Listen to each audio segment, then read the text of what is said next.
Alrighty, the second PowerPoint of Unit 8 is called Comparative Advantage and Specialization. You see the famous economist David Ricardo up here. I'm sure one of you had to research him. I think it was Raimundo. And here's a quote. It's comparative advantage that matters, not absolute advantage. There's going to be a little bit of a novella going on here. Some of the names have been changed to protect the innocent. Comparative advantage and specialization increases our productivity by allowing us to utilize strengths. So, by identifying our comparative advantage and specializing in it, we get greater overall output and income. But let's not confuse comparative advantage with absolute advantage. And this is an example. Absolute advantage is when a person or nation can produce more than someone else. Nations can have an absolute advantage in everything. I can do 8 push-ups and 10 sit-ups. I can do 50 push-ups and 100 sit-ups. Comparative advantage is when a person or nation can produce at a lower domestic opportunity cost than someone else. No nation can have a comparative advantage in everything. I can do 8 push-ups and 10 sit-ups. I can do 50 push-ups and 100 sit-ups. Miss West is a skilled high school teacher and house cleaner. It takes her 3 hours to clean her house, but it would take a hired cleaner 4 hours to do the same job. Oop, I'm going to fix that. It would take a hired cleaner 4 hours to do the same job. Miss West earns $50 an hour teaching and would have to pay a cleaner $15 an hour to clean her house. Should she take time from teaching to clean her own house? Her opportunity cost if she was to clean her own house would be $150. 3 hours times $50 per hour. Her opportunity cost of hiring the cleaning lady will be only $60. 4 hours at $15 an hour. Miss West would come out ahead if she hires a cleaning lady to clean her house while she is at work. $90 extra cash. Mr. Abisab hired a house cleaner for Miss West for $15 an hour. My ex-husband hired a maid because he loves me. It will take Ms. Cleaning Lady 60 hours to homeschool her child, but Miss West only needs 10 hours to complete the same job. Miss West has an absolute advantage in both cleaning and teaching, but she does not have a comparative advantage in both. I can teach your child in 10 hours. I can teach my child in 60 hours.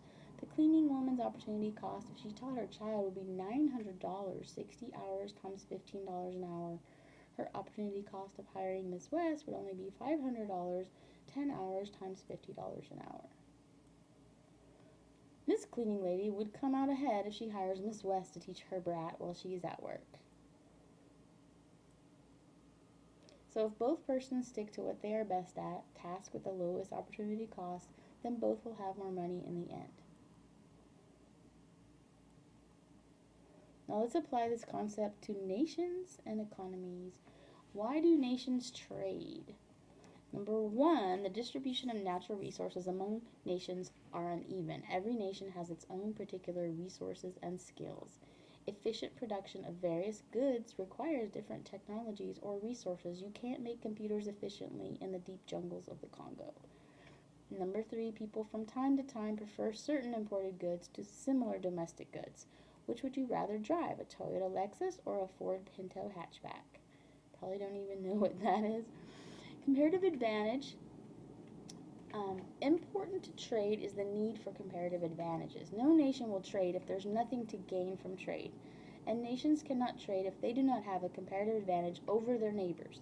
For example, there are only 2 economies in the world, US and Brazil. Both produce 2 items, wheat and coffee, but at different levels of efficiency. You probably can't read that, it's cut off. Both economies have a straight line PPC. There's a constant cost between wheat and coffee. There's no increasing opportunity cost. There are different comparative cost ratios that reflect differing levels of technological progress. The US can produce more of each product than Brazil. Each economy chooses a mixture of products that will provide the greatest total utility or satisfaction.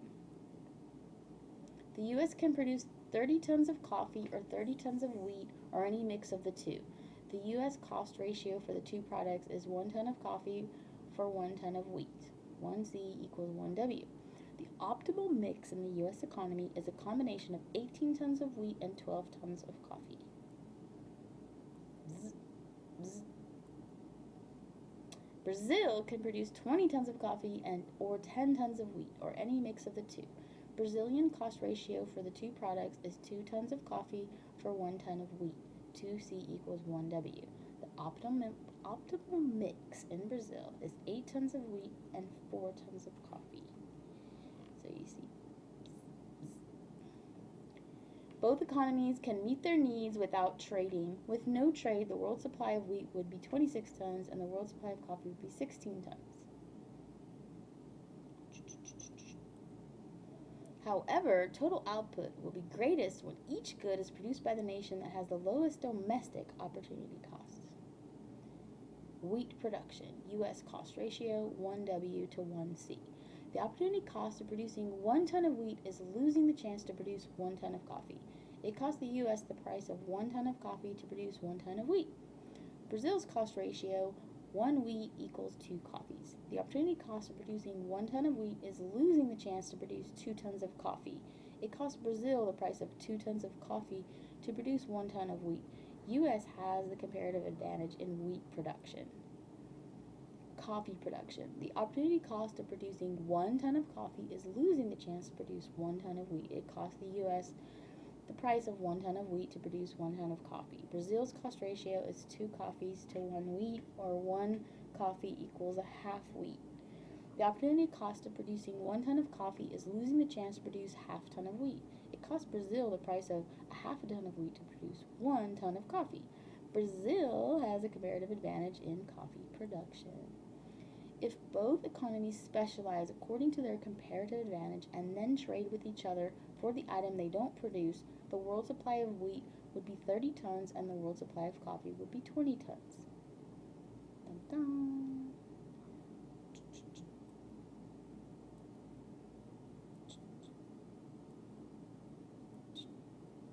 Both economies have a comparative advantage in something, but each must also get a better price in the world market for its product than it can get domestically.